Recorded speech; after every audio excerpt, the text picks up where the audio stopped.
That's ring. Okay, don't do that. Oh no, you're okay. You're okay. This is nothing to me. This is nothing to me.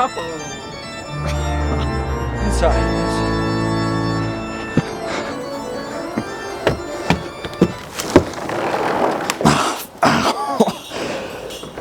Clue is a game of few. Each color from red to blue. Roll the dice. Step twice to pinpoint who knew. The pinpoint who the murderer is. Nailed it. It's interesting to me the legacy of classic board games. You know, there's like a million out there, but really only like 6, right? Monopoly, Battleship, Candyland, Scrabble. 4. Okay, well, there's 4. And Clue, the great detective game. I have this memory of being super young and playing Clue on Hasbro Family Game Night 3 for the Wii. It's not very good. And I didn't really understand how the game worked, so I just guessed. I guessed Peacock in the theater with the gun, because that's what made sense to me. That's what I would have done, I guess. Look, I was kind of just doing whatever, alright? I made Mario plush adventures. I wasn't exactly the genius I am now. And you know what? I was right. It was Peacock in the theater with the gun. Checkmate. But that's basically where I ended my interaction with Clue. I ended it on a good note. Until I saw the movie.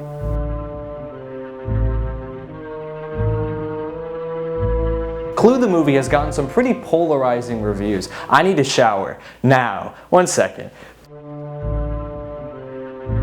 Clue the movie has gotten some polarizing mixed reviews. From my experience, either people love this movie or they just don't care about it. What I'm hoping with this video is to kind of bridge the gap between those two. Show those apathetic, this is pretty good. And those who love it, it's not perfect either. Which is fine. Rarely does art even justify its own runtime. The first films I made were awful. They were so bad. Welcome to Yoshi's Deadly Island. Oh! Wait a second. Why are we separate into 2 groups, see? Is this like Squid Game with the X's and the O's? Dude, obviously the team with Bowser and Peach and Mario is gonna make it to the end. What the f is this? So, let's get into the minigame. One more minigame! First thing to know about Clue the movie, before anything else, you're going to reach a point where you stop understanding what's happening. That's normal. It's not your fault. This story is the most antiquated, busted up, drawn out, non-linear piece of work I have ever watched. Because in all truth, this is a comedy thriller, not a mystery. The mystery is basically reduced to a vehicle for the plot to happen, for 2 characters to interact with each other in interesting ways, to push each other to their limits. But boy, does this movie spend so much time re-explaining and justifying its own mystery. As a result, it's a tough watch at times. The first 20 minutes of this movie are filled with nothing, and then the rest is so filled with everything. The actual solution to this mystery is not satisfying. I mean, it would be a fool's errand to try to explain the intricacies of this murder mystery. Okay. Fine. Milk, eggs, Clue movie analysis. I just want to help explain what the hell is going on here. Because all cards on the table, I love this movie. And I think it's a rare situation where the more you know going in, the better time you're gonna have. Alright, it starts with 6 strangers being invited to a cocktail party. They are Miss Scarlet, Colonel Mustard, Mr. Green, Mrs. Peacock, Professor Plum, and Miss White. Each of which is a character you can play as in the board game.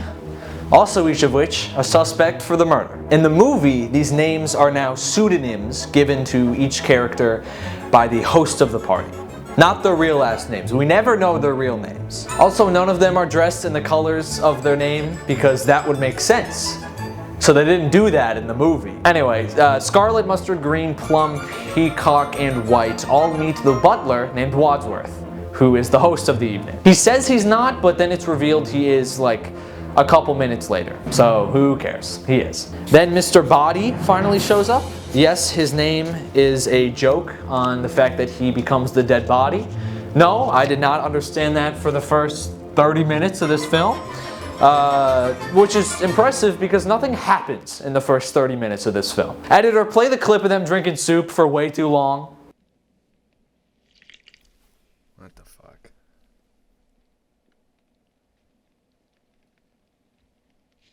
Thank you. And then there's Yvette, the maid lady, and there's the cook, who sounds like a character from the Oregon Trail 3rd edition. Dinner will be ready at 7:30. And then there's these 2 guard dogs and a secret 3rd bonus dog in the back conservatory. That's a different breed. You can't fool me, Hollywood. Okay, this is way too much. There's like 13 main characters here. How about I go through each character individually, and that way we get a full scope of everything from name to name to name. And that way we can discover who did it and with what and where. Starting with the first victim, Mr. Boddy.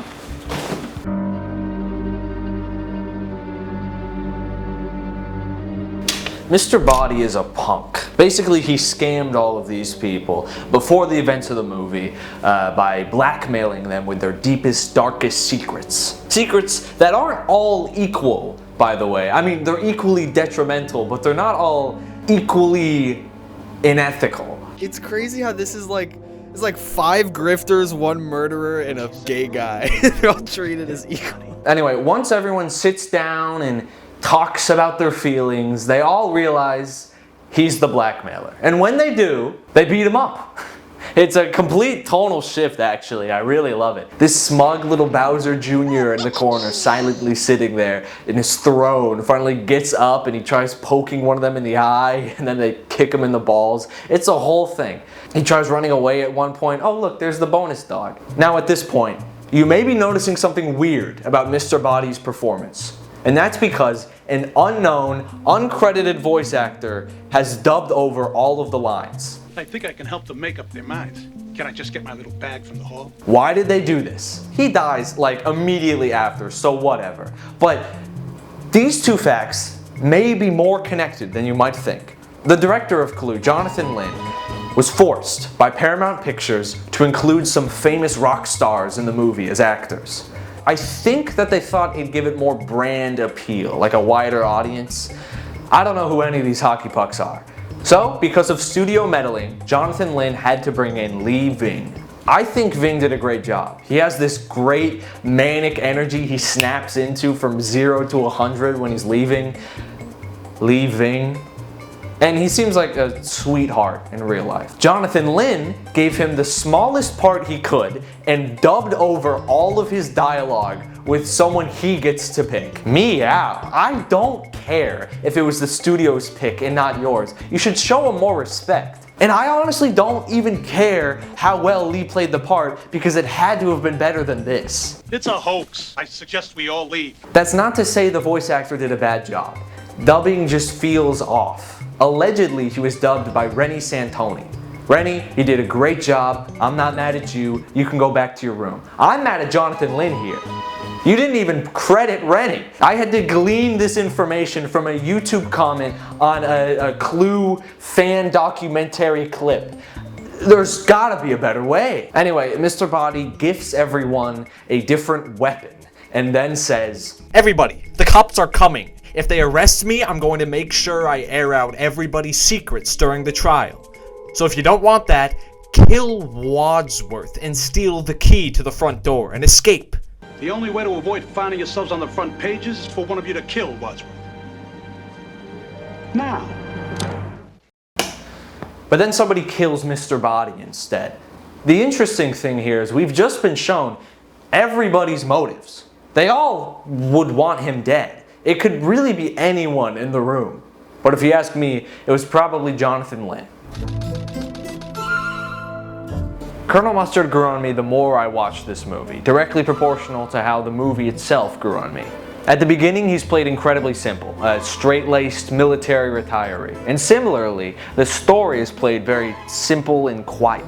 You kind of just sit around waiting for the murder to happen because nobody's saying or doing anything particularly interesting or funny. The first joke in this movie is stepping in dog poop. The second joke is also stepping in dog poop. But once this movie starts, it's hard to stop it. I mean, the Colonel becomes this confrontational, brutish jerk, and I love it. At one point, Mustard suggests splitting up into pairs and then searching the manor for clues. Everyone then kind of realizes that would mean someone's stuck with the murderer and they'll die. And then he's like, yeah. This is war, Peacock! Casualties are inevitable. You cannot make an omelet without breaking eggs. Every cook will tell you that. In many ways, he's the closest thing we have to an audience aggregate. You know, he starts out confused and ambivalent to participating in strange dinners and pseudonyms. But by the end of the movie, he really wants to know what the hell's going on here. My favorite gag of this movie is the chandelier falling and almost hitting him. Not because it's particularly funny, but because it's teased really early on with this shot when he arrives. And you only possibly notice that on rewatch. And then, at the climax of the movie, there's another chandelier that falls in the same room, and the previous chandelier is cleaned up at this point off screen somehow. Maybe the murderer did it. Who am I to judge? I made Bomb Attack 1 of 4. I remember I just wrote 1 of 4 because I was like, I could make 3 more of these. Colonel Mustard's weapon is the wrench, and he was blackmailed for buying a prostitute from Miss Scarlet probably acts the most like a murderer in this movie. She doesn't really care if people are dying unless it affects her own mortality. She finds it pretty funny, actually. You've been paying our friend the blackmailer ever since your husband died under, shall we say, mysterious circumstances. Why is that funny? So in that way, she's also kind of an audience aggregate, depending on the kind of audience member you are, I guess. Are you mustard or are you ketchup? Do you give a damn or do you light cigarettes over the body? The best example of this is the second murder that occurs right after the first. Everybody's freaking out about the dead body, and then they realize, the cook. What about the cook? And they go to the kitchen and the cook's dead. Go figure. Who would want to kill the cook? Dinner wasn't that bad. How can you make jokes at a time like this? It's my defense mechanism. Mustard and Scarlet butting heads, man. They're my favorite pair. I wish we got to see more of them. I wish there was more time specifically for that. I wish this movie was 3 hours long. No, I don't. Scarlet's dress being olive green has to be one of the biggest blunders I've ever seen. It is beautiful. I love the silk boa scarf matching the gloves. But, once again, Jonathan Lynn, for realism, refuses to let their outfit be the same color as their name. For realism. Obviously, it would be impossible to do a movie which anyone could treat as any sort of realistic basis if all these people were named after colors. So obviously, they had to have been given aliases. There was no reason, therefore, for them to dress in the color of the fake name they'd been given. I just disagree. I feel like Jonathan Lynn thinks he's above this movie. Fighting with your own format this much can't be healthy. You don't need to give them bright, neon-colored clothes. It can be subtle. Change Mr. Green's tie to green. I like her hat a lot, but make Mrs. Peacock's dress blue. Change Mr. Plum's waistcoat, so there's a scene where he gets really stressed out and he takes off his dress coat, and underneath, oh, it's a splash of purple. That's interesting. That's funny. Change Mustard's pants to yellow. Mrs. White... Oh, white. I like that, actually. Keep that one. That's funny. It's just frustrating to me because clearly someone in production did care.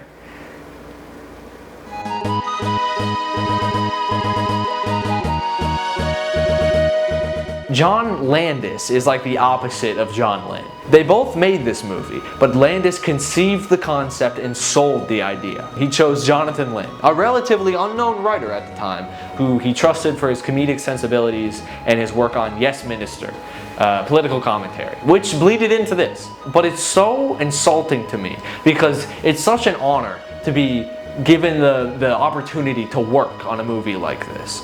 And Jonathan Lynn describes this in maybe the most apathy I have ever seen. Told them, I'm making this documentary about your movie, Clue. Can I interview you? And a lot of the responses were, why do you want to do Clue? You know, what do you mean? What are you talking about? He said, well, you know the board game? And I said, yes. You know, you can make a film out of a board game. Serious. So I had a long think that night, and I phoned my agent in London, and I said, I really think I'm wasting my time here. It's been very nice to come here, but can I come home now? And he said, well, now you're there, try and think of something. What? You think you're better than your own art? You think you can escape it by making fun of it? The love Landis has for filmmaking is infectious. You read any article, I mean, I read like a Clue related one for research, but you read anything from him ever and he's like, I just love it so much. It's like, it's a little scary actually. He needed someone else on the project because he was already committed to directing a separate film, Spies Like Us. Maybe the wrong call. Looking at the credits, Lynn gets an assistant but Landis doesn't. What a Grinch.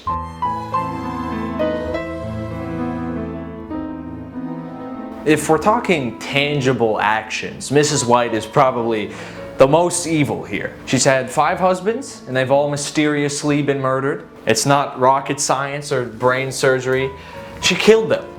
Her weapon is the noose and she was blackmailed for killing her husbands. Because she definitely did that. But it does make this scene between her and Wadsworth something more than the rest of this movie. It kind of feels out of place. Wadsworth's motivation is that he lost his wife to suicide because she had socialist friends and Mr. Boddy was blackmailing her for that. Oh my God. When Wadsworth reveals this, he starts to tear up and Mrs. White comforts him. It's not even played for a joke. It's just a genuine moment of connection and grief in a screwball comedy. There's a reason it's a cycle. I mean, Mrs. White has been in some bad marriages. One, at least, verbally abusive. He didn't actually seem to like me very much. He had threatened to kill me in public. Why would he want to kill you in public? I think she meant he threatened in public to kill her. Also, one of her husbands cheated on her with a vet, the mansion's maid. Small world, I guess. It gets frustrating how intertwined everybody's life is in this movie. I get that everyone here lives in Washington, D.C., so they have a chance of running into each other. I get that, I do. But oftentimes, it just leaves the viewer having to play catch up with what's happening.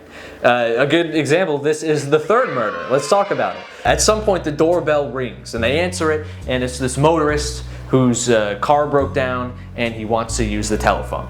Wadsworth locks the lounge door from the outside so he can't leave because they're afraid he'll find the bodies and then call the police, which are already on their way, so I don't know whatever. So they all split up into twos like what Mustard said and they look around the house, and while this is all happening, the murderer sneaks into the lounge and kills the motorist through a secret passageway. The door stays locked. Pretty standard, you know, it's just, but something's off here because there's another connection.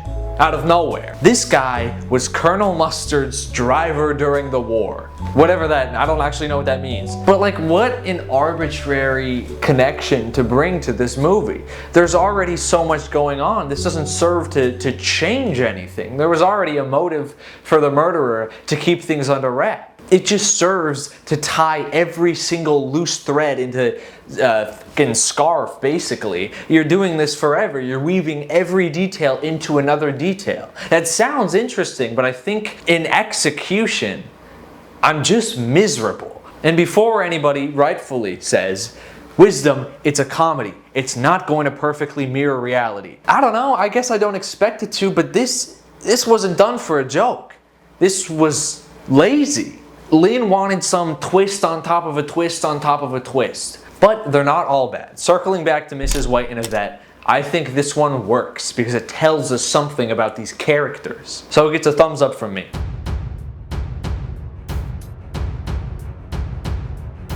Plum is my least favorite character. He's old and dumb and a freak. I guess old shouldn't really be an insult. He's dumb and a freak. Stay away from Scarlet. She's too girl boss for you. He doesn't really get to do much in this movie. He's a doctor with the United Nations. So he gets to check Mr. Boddy's pulse and say he's dead. He's dead. Hooray. He was wrong, by the way. Boddy didn't die when I said that he died. He faked being dead. And then everybody went to check out the cook. And then in the meantime, he got up and ran. And then the murderer came back and actually did it. So technically, Boddy number 1 is the second death. And the cook is the first death. TLDR.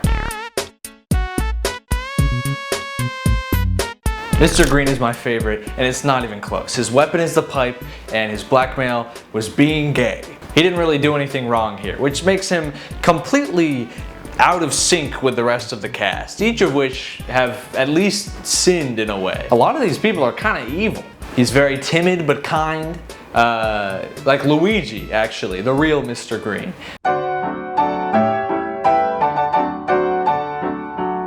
Mrs. Peacock, now this is what I call a girl boss. Her energy is like if you picked up a squirrel and you can just feel its heartbeat racing. She's just like that all the time. She's jittery. She blatantly lies whenever. Her weapon is the dagger, I believe, and her blackmail is her husband taking bribes from a foreign power. Her husband's a senator, so he does senator things for them, I guess. And that's everyone. Is it any clearer who the murderer is? No? Technically, I didn't even talk about all of the deaths, but I don't need to. Here's the truth that you probably already know. So the truth is there isn't one conclusion to this movie. There's 3. Depending at which theater you watched Clue the movie, 1985 at, you would get a different ending. This starts to recontextualize some of the jokes. It makes it a little easier to swallow that it was this complicated because they expected you to watch it multiple times. So ending number 1, Scarlet and Yvette were responsible for everything. Both of them did it. Yvette worked for Scarlet in a prostitution setup in Washington, D.C. This takes place in New England, which is not New Washington, D.C. So I don't really understand. I figured Yvette lived in New England if she works in New England. But maybe she drove all the way down here for the job offer for this arrangement. That makes, that could make sense. Scarlet's real business is secrets. My business is secrets. Secrets like, I wrote it down, Mrs. Peacock's husband's defense committee, Colonel Mustard's work with the fusion bomb technology, Plum's UN contacts, and the work of Mrs. White's nuclear physicist husband, who is now dead. So I don't really know how that helps. She's the person responsible for blackmailing everybody here. So what about Mr. Boddy? She's a separate blackmailer from the blackmailer Mr. Boddy. 2 separate entities who both do that. They both blackmailed the same people for the same information, but they're not working together. Game respects game, I guess. Ending number 2, Peacock did everything herself. This means she got Mr. Boddy, the cook, Mr. Boddy again, the motorist, the cop, the Yvette, and the singing telegram girl. Impressive. She did all this to cover up the fact that her husband was being bribed by foreign powers to do senator things wrong. Now about Yvette, it doesn't make sense. The whole scene where she talks with the murderer before she dies does not make sense anymore. How would they know each other? Yvette is a maid in New England, not Washington, D.C. So that one doesn't really work either. Third and final ending. This is largely considered to be the real one. Everybody did it.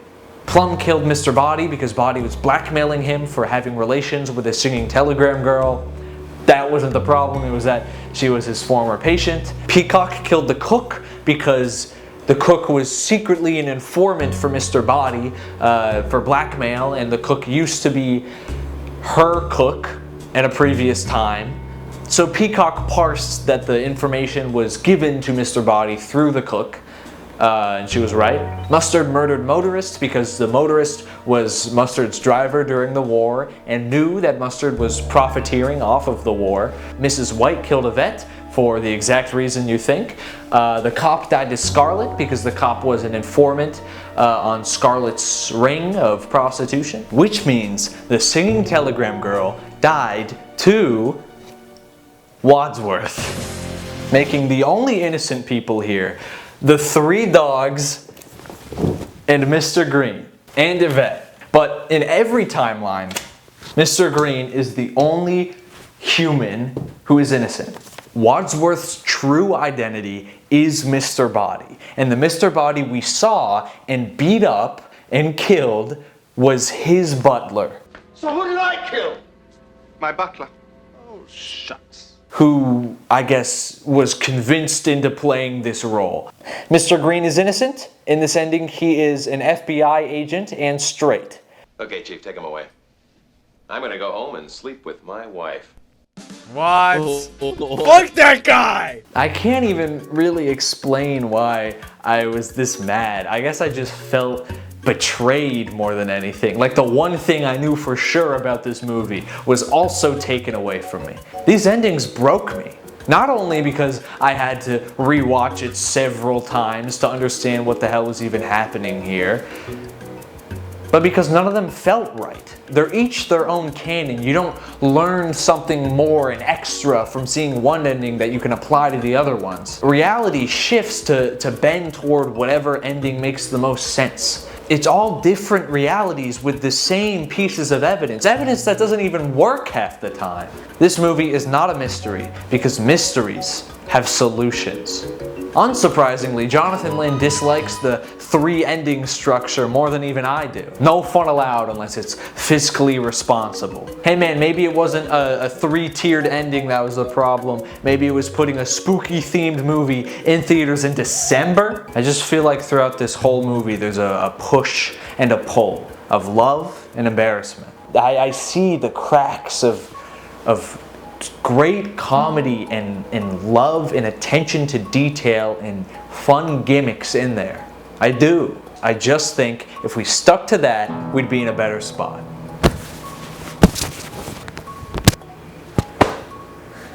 Okay, I'll wrap this up. Clue the movie, directed by John... I actually don't know. One sec. Directed by Jonathan Lynn. And written by... well, I rewatched this movie 5 times. Each time, I resented this man, knowing in the back of my mind, from all the research I did, the documentary I watched with him, which honestly could be its own video, knowing he hated it, and I loved it. And it's his. It's all his. I think Landis originated the concept and sold the idea and probably consulted on it. Was maybe there on set a couple days. But it's never enough, is it? It can't just be funny. It has to be convoluted and deep. And it can't just be deep, it has to be successful.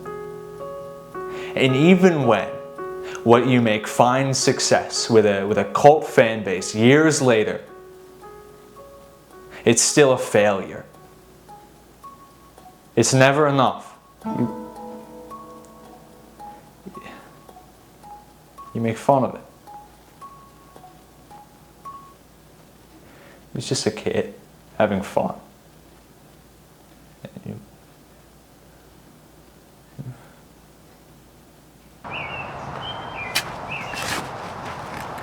What?